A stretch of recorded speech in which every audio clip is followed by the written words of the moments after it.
guess I shouldn't say from a politician to a technocrat, but I guess that's what I am.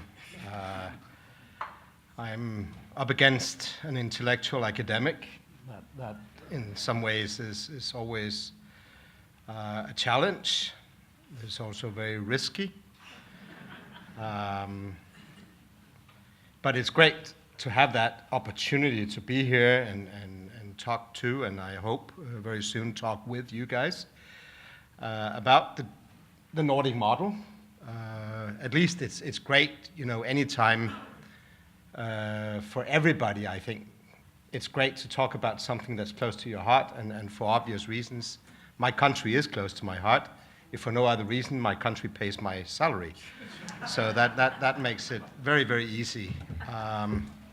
I was thinking about it. I actually didn't even note or know the title of this evening, the Nordics, the Quiet Revolution, but I was thinking about it while sitting up here, and there's really nothing quiet about what has happened in the Nordic countries. Although you might, from listening to Winton, you might think that everything is a quiet transformation, but Winton has spent time in Sweden. He's married to a Swede, and they know, and we in Denmark know, that there has been nothing quiet about our history. It has been anything but quiet. What very few people know is that actually Denmark and Sweden, the two very close neighbors and brothers or sisters, whatever you want to call it today, are actually the two countries in the history of this planet that has spent the most years at war with each other. That's maybe a small secret, but it's true. You usually talk about the French and the English and how many years they've spent at war, and it's true they've had more wars than we've had, but we've been at war, the Danes and the Swedes, for more time than any other two countries. That was just a small parenthesis before getting into what I tried to write down. I'm happy to see a lot of people here, but I was wondering, why would anybody come to listen? And why should you just listen and be interested in hearing about what's going on in a small country like Denmark? 5.7 million people. Really, I mean, do we count it all? I think so. Again, it's close to my heart. I believe that we've created a both rich and harmonious society, which is worthwhile having a chat about at least. So that's why I said, yes, I'll come here and talk about it. And if we then look at it in the Nordic context, the Nordic region as such is actually not that small. It's not that insignificant. It's not 5.7 million or Sweden 10 million. Alone, we're very small. But together, we're actually a force, you could say. We are 27 million people. It's suddenly slightly larger than Australia. We're the 11th strongest economy in the world. That does matter. And as such, I guess, we do become relevant and interesting to talk about.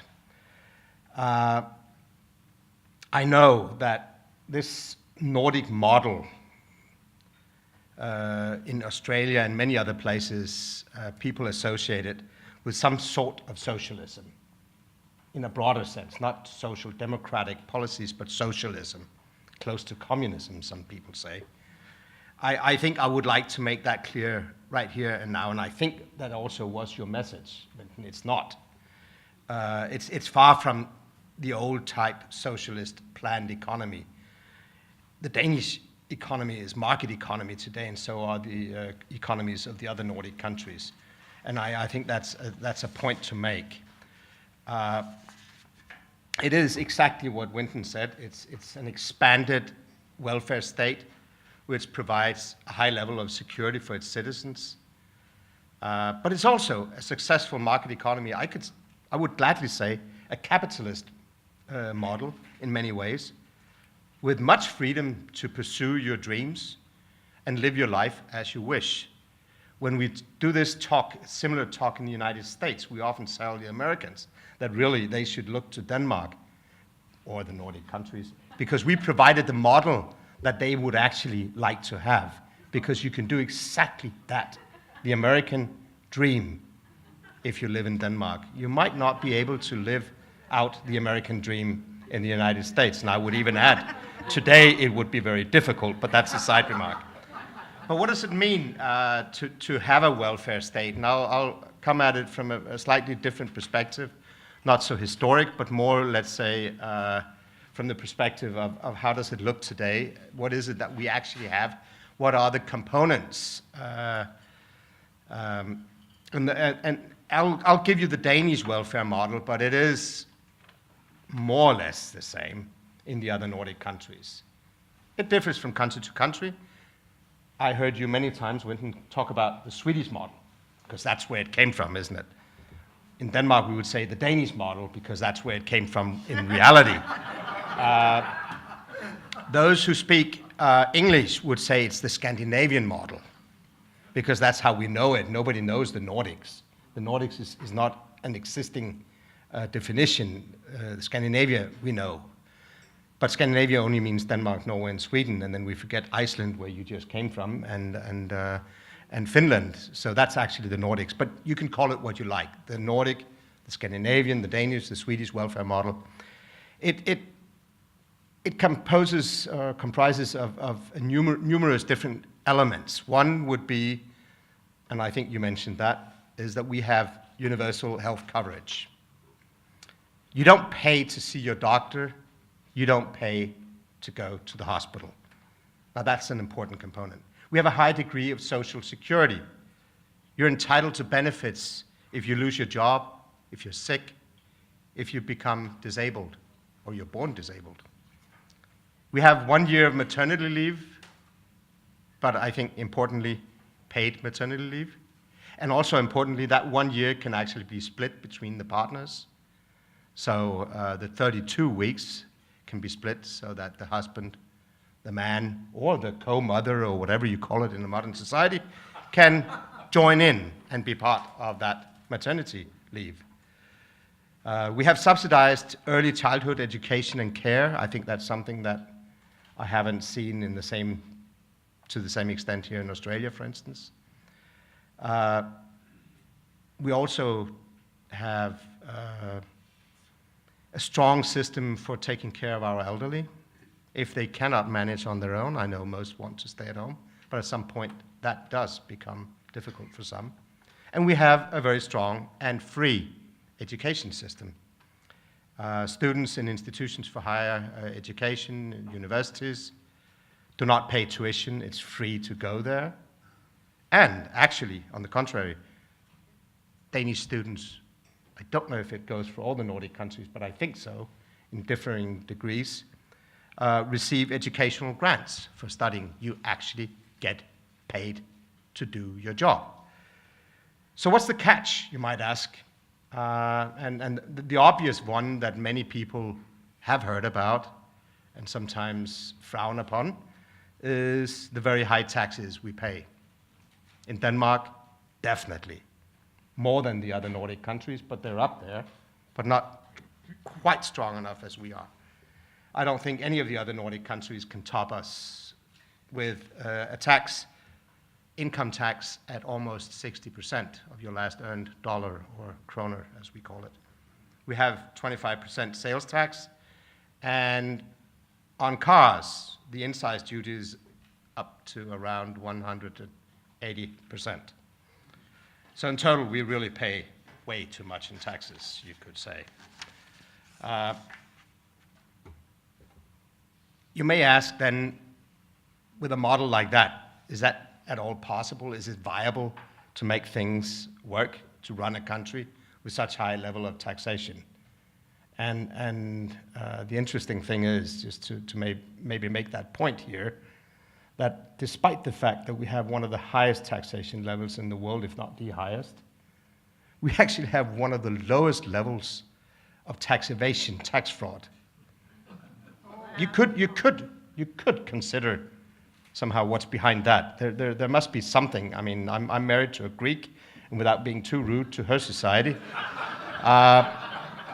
they have much lower tax levels, but the tax fraud is enormous.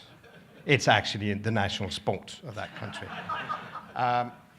But But it actually works. You can also understand or ask the question, why would you live in a country where you can't even afford, or can you afford, to buy a car if the tax on the car, excise duty, is 180%? Well, sadly enough, we do have a lot of cars in Denmark. I could say we could do with a lot less. I will say our cars are much smaller and they don't consume as much petrol as the ones I see here in Australia. But then again, our distances are slightly smaller as well. You could say this model, and I think Winton was also talking a little bit about that, is not viable for economic reasons, or is it? And I think we've proven in my country, and again, I think it goes for the other Nordic countries as well, that we're doing quite well. If you compare to most other economies in the OECD comparative countries, we have a well-functioning society. We have AAA rating of our public finances. It's not like we are overspending. Yes, we're paying too much tax, you could say, but we're not overspending. We have a large public sector. It's generous, that public sector, but it's not an overspending public sector. From the outside, by experts, we are qualified as a AAA rate. We have a AAA, what do you call it, rating of our public finances. So something is working definitely in our countries.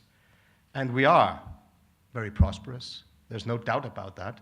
The Nordic countries belong to the most prosperous in the world. And we have the highest degree of income inequality. There's not that much distance between the very rich and the very poor. And yeah, of course we have a difference. And yes, of course we have rich and we have poor. But they're far and few in between, if you put it that way. Another thing that seems to work in our countries up north is the working hours compared to the rest of the world almost. We have the lowest working hours, or the fewer hours per year or per week, whichever way you want to put it, in the whole world. In Denmark, it's 37 hours per week. 37 hours per week.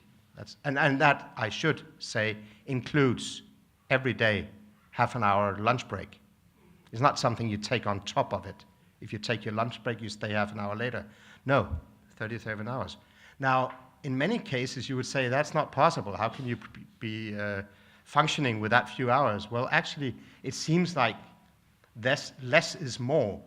The less hours we spend working, the more productive, the more efficient we are. And that is true, that our countries, the Nordic countries, are some of the most productive, some of the most efficient, effective countries in the world. It gives us a better work-life balance,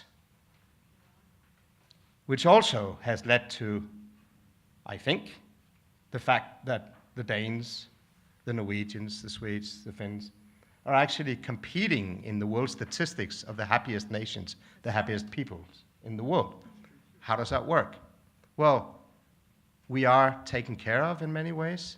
We are working when we're there. We're efficient. We're educated. We continue to educate ourselves. But we don't spend our whole life there. We actually consider the family, friends, children, and other activities equally important. And maybe that's why we wake up the next morning and it can actually be productive in the 7 hours per day that we spend in our workplace. Maybe I'm just guessing right now. Maybe a few words about this Nordic model, because I think I'm running out of time. Is that correct? Oh, you could have. You said no, 5. Another 5 minutes to do more than half of what I wrote. But maybe you could say that, I mean, the question that you could ask is, how and why is this model working in the Nordic countries and in Denmark? And I put it in a different way. It's a little bit like comparing it to the bumblebee, that at first sight, when you see a bumblebee, You say, it's impossible, it cannot fly. It goes against all laws of nature and physics. But the fact of the matter is that the bumblebee does fly. I've seen it many times in my own little country. And I think there are a number of reasons why the Danish, the Nordic bumblebee also actually flies. One would be that we have developed a social contract. It has emerged over many years. It doesn't happen overnight. Yeah, we paid high taxes, as I said sometimes, a couple of times, but in return we get something that's valuable for ourselves, for our families. And there's a strong willingness, and I think that also is something that has to develop over time, a strong willingness in the Danish society, in our case, to help those who cannot help themselves. That's part of the social contract. Now, we don't go out and spend time finding charities that will take care of those who can't help themselves. We built it into our system. That's part of why we pay the high taxes. And there's pretty much consensus behind that idea. I think in that connection, I would like to mention a concept that's very important to me, and that's the concept of trust. Danes actually trust each other. And however stupid and illogic it might sound to you as Australians and wherever you are, we also trust our government. And we know that the money that we pay, the irritating lot of money that we pay, actually comes to good use. It's not ill spent. It doesn't go down a black hole. So I think that's part of the story. The other part is a more political one that has emerged over time, and that is a very broad political consensus regarding many things, but including our economic policies. And I don't think that you could imagine a political debate that we have in Denmark, I think in Sweden and Norway, take place here in Australia. I've just followed the budget debate here in Australia, and the mudslinging that I saw there was incredible. But I think more importantly is not the rhetoric, but the actual facts. That you have elections in Australia every 3 years, we have it every 4 years. That helps a little bit in our case to secure more stability and consistency in policies. But what is much more important is that policies, even if we change political parties running the show, and it has in Denmark, just like in Australia, and just like it is in Sweden and Norway and Finland and Iceland, it changes from left to right. We have social democratic-led governments, just like you have labor-led. We have conservative or liberal or center-right governments. But the economic policies and the very essence of the welfare state has not changed. We don't really touch that. We change some accents to it, but the essence is not changed. I also think that's why Denmark and the other Nordic countries as well came through the global financial crisis so rather well, is because it didn't matter whether we had one or the other political party running the show for a while. The social and economic policies were not changed considerably. Then the third issue that I would like to mention is our labor market. Now, we are this softy welfare state in some ways, but we are also a successful market economy. We're tough in some ways. So what we've established is a very flexible labor market. It means that in Denmark, this soft country, we have it's one of the easiest places in the world to hire and, more importantly, to fire people. Most other countries don't understand, people from other countries don't understand how easy it is in Denmark to fire somebody. It's very easy. In our neighboring country, Germany, for instance, it's much, much more difficult. Where you should think that the employers had the strong hand, but they don't. We have a very strong hand as employers, whether they're public or private companies. But there's a balance. Of course, there's a balance. If you want to allow the companies to have this flexibility, to quickly change and reallocate resources, which makes great sense because you can follow the markets, the opportunities. When there's a downturn in the economy, well, you can't afford to have the full workforce. You gotta fire somebody. If there's a change in focus and so on, you gotta be able to change. But the balance is that we also have a very, very strong security system so that the employees have a high degree of security. I mentioned it before, I think. We call it flexicurity for obvious reasons. You could call it anything, but it seems to work. And then we have, I think, benefited, but that doesn't go for all the Nordic countries, but Denmark, Sweden, and Finland.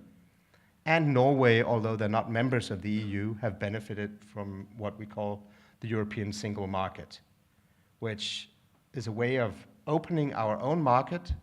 There's a risk, definitely, but it has shown that that is also a way for the future because it gave us opportunity for strengthening our internal domestic market by opening up to our neighbors in the rest of the European Union. And today we'd say about 500,000 of the 5.7 million people in Denmark are directly living off, let's say, the money that we get by being part of the single European market. We also have a very good place to invest. People don't think about that Denmark is actually becoming more and more interesting place to invest. Google, Apple, Facebook, they're all in Denmark. They're all investing in Denmark. And again, coming back to the high taxes, why? High salaries, why? Doesn't make sense at all, but yes, it does. We are on the Forbes, we're on the World Bank lists of the best places in the world to do business. That helps. And then finally, one last thing that I would like to mention, which I forgot earlier, is social mobility. And it's part of our equality or egalitarian system. It's part of the education system. It's part of the labor system. The fact that you're not stuck with rich parents or poor parents.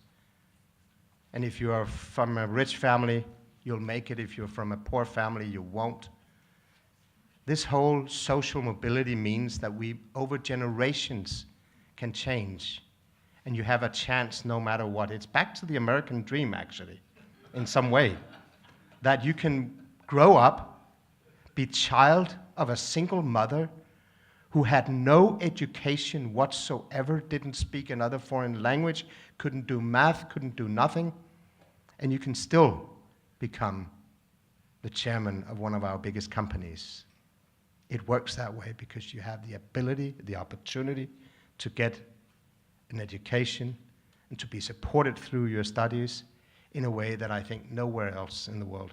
So although some of these things that we do in Denmark are just like anywhere else, I still think there's an advantage that we have utilized as much as we could and has brought us to a stage today where we're actually functioning very, very well.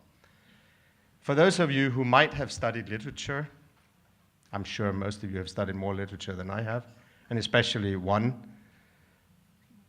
English author, Shakespeare. In his book, or his play, Hamlet, he wrote that there's something rotten in the state of Denmark. I can assure you, there is. There is something rotten in the state of Denmark. There's something rotten in every country in the world. But it's not that rotten, and we've managed to deal with it and to reach a point today where we are in the forefront together with our Nordic friends. And I would say, and I would end up, I think, with something that you also mentioned, that there's a transformation going on. It started maybe even before the 30s, but it definitely started in Sweden in the 30s. And it's still going on. And you cannot have that transformation going on unless you are open to what Winton also says, and that's reforms, reforms, and reforms. So keep reforming, but keep the solid platform, the basis. And I think that's the philosophy of of the Nordic countries and the Nordic model. And I think that's part of, at least, why it has been so successful. Thank you so much for listening.